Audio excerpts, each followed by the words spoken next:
God is reminding to the every person. మీరు లైవ్లో ఉన్నా ఆఫ్లైన్లో ఉన్న న్యూ జెరూసలేం సంఘస్థులందరికీ దేవుడు మనతో మాట్లాడుతున్నాడు. ఆయన ఏం చెప్తున్నాడంటే, నేను మీకు ఒక దేశాన్ని ఇస్తా, ఆ దేశంలో మీకు ఆకలి కరువులు ఉండవు, ఆ దేశంలో చక్కని ఫలాలు తింటారు, మంచి తేనె మీరు తింటారు, పశు సంపద మీకుంటుంది, మీరు అభివృద్ధి పొంది విస్తరిస్తారు. ఆ కొండల్లో నుంచి మీరు, ఆ రాళ్ళల్లో నుంచి మీరు రాగిని బయటికి తీయచ్చు. It's a place of blessing. It's called పాలు తేనెలు ప్రవహించే, నేను మీకు ఇచ్చేది అలాంటి దేశాన్ని ఇస్తున్నాను. ఎప్పుడు గుర్తుపెట్టుకోండి, దేవుడు ఎప్పుడు ఇచ్చినా శ్రేష్టమైందే ఇస్తాడు. మనం కంగారు పడి తెచ్చుకోపోతే,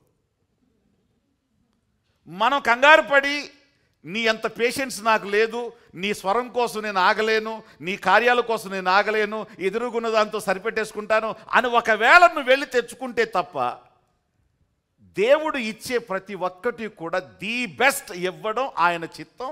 దేవుడు ఎప్పుడు అలాగే ఇస్తాడు. ఐగుప్తు దేశంలో మేము పచ్చడి మెతుకులు తప్ప మాకు బిర్యానీలు తెలీదు.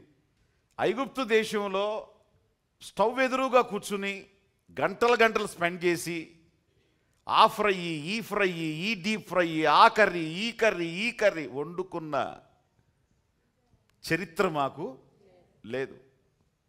తొందరగా పచ్చడి నూరుకోవడం, అన్నంలో వేసుకోవడం, తినటం, పనికి పరిగెత్తడం. ఒక్కో రోజు పని ఎక్కువైతే ఆ తిండి కూడా మాకు ఉండేది కాదు. కారంతో బ్రతకటమే, నీళ్లతో తింటమే, మా బ్రతుకులు ఇలా ఉండేవి కావు.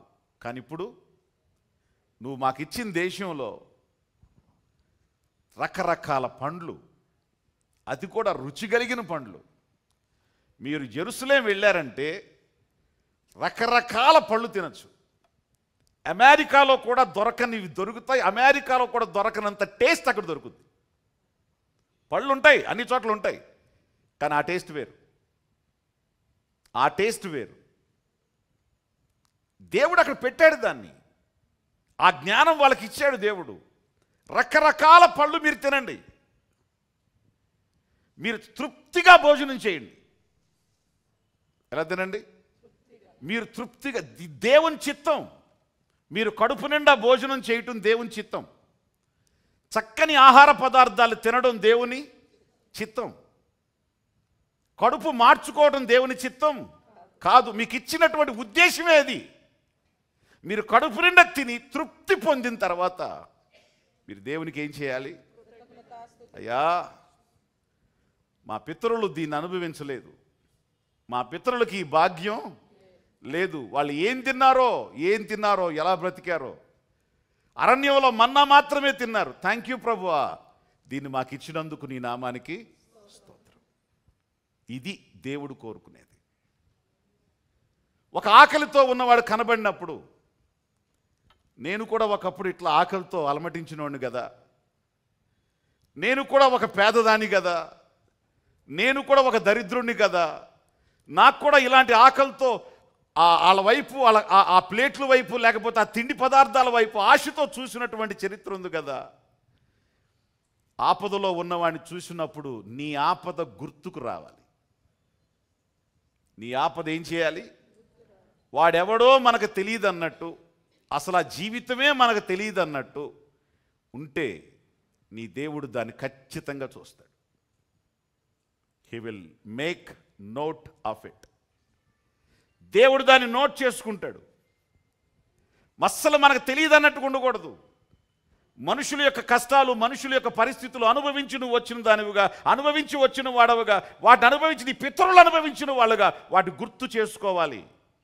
వాళ్ళ విషయంలో నీ కనికరాన్ని నువ్వు చూపాలి, నీ దయను నువ్వు చూపాలి. నా కడుపు ఆ రోజు ఎట్లా కాలింది, ఈరోజు వాళ్ళ స్థితి ఎలా ఉంది, ఖచ్చితంగా వాళ్ళ కడుపుని తృప్తి పరిచే విధంగా నువ్వు మేలు చేయాలి. దేవుడు దాన్ని కూడా చూస్తాడు. హల్లెలూయా. సో దేవుడు ఇచ్చిన దాన్ని సమృద్ధిగా అనుభవించటం, సంతృప్తిగా అనుభవించటం, అనుభవించిన తర్వాత కృతజ్ఞత చెప్పటం దేవుని ఇష్టం, దేవుని చిత్తం. అందుకే దేవుడు నీ ఆశీర్వాదాన్ని, ఆ ఆశీర్వాదాన్ని దేవుడు నీకు ఇచ్చాడు.